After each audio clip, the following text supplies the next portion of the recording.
Thank you. That was a very powerful musical piece by legendary Rex Jim Lawson. What he titled Jolly Papa.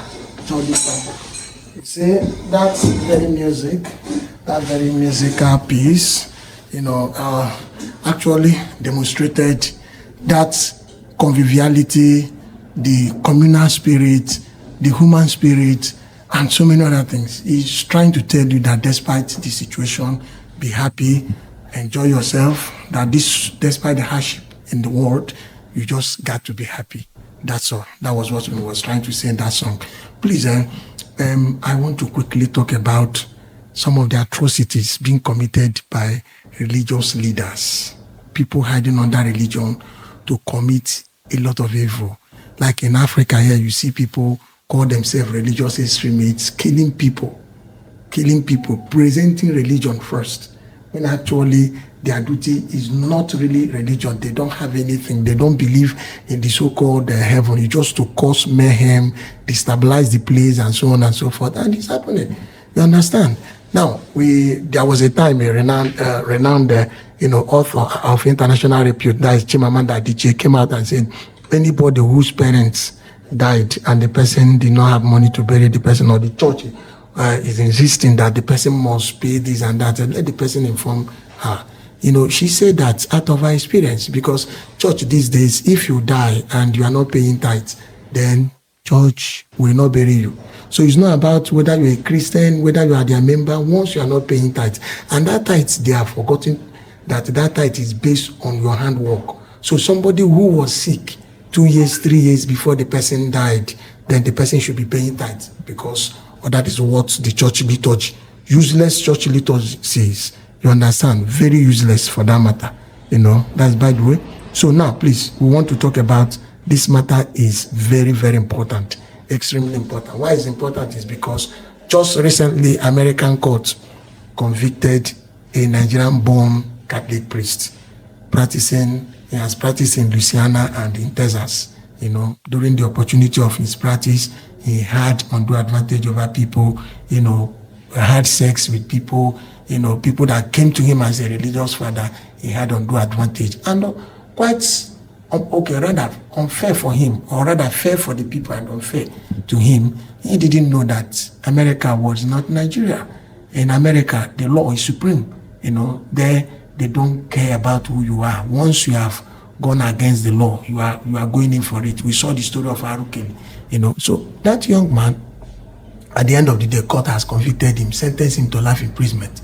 And apart from that, he was convicted first-degree sexual assault, then and the two counts of indirect sexual assault. Each of them, court mandated him that he was going to pay $10,000 for each of them. In calculation, is roughly 51 million naira. Apart from that, he will still serve his life sentence, and he will serve for many years. I think either 30 or 34, I can't remember, that he's going to serve before he can be qualified for payroll. So that is a very harsh punishment. But in Nigeria, it will not happen. They will quote for you, tell you about what's it called, touch not my anointed and do my prophet no. So the anointed will be the one doing all bad things, and they will not do him anything. Bring the anointed, I will touch him from all angles. In Nigeria, a lot of evils are happening. In fact, the real politics in the church is dirtier than the partisan politics we know. I'm telling you, some priests have been killed and so many other things done just because of church funds. And these people, they have two faces. The face they use before the congregation and the face they use at home. They are using your sense and they are using your brain.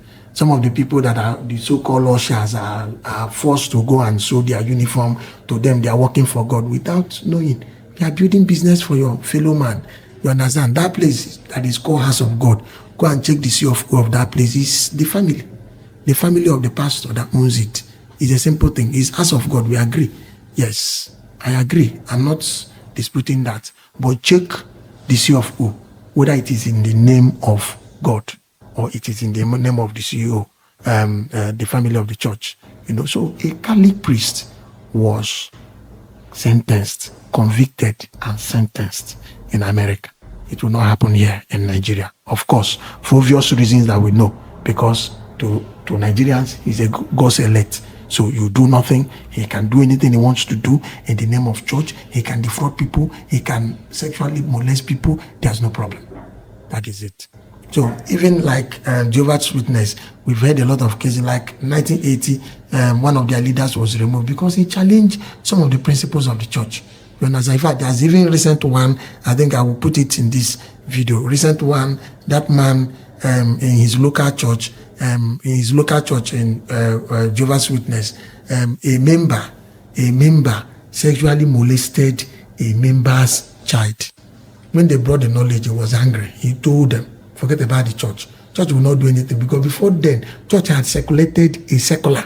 Church gave them a secular that in terms of that, church was trying to prevent those people with abnormal sexual orientation, like the lesbians, the homosexuals, and so on and so forth, trying to tell them that it is crime, it's against the body of Christ. If anything happens, you take it to the secular court. To be frank with you, some of the so-called secular courts they will even make heaven. They will be the first to enter heaven than the so-called church courts or the church leaders, church council, and whatever you can call it. Now, in that Jehovah's Witness, what happened?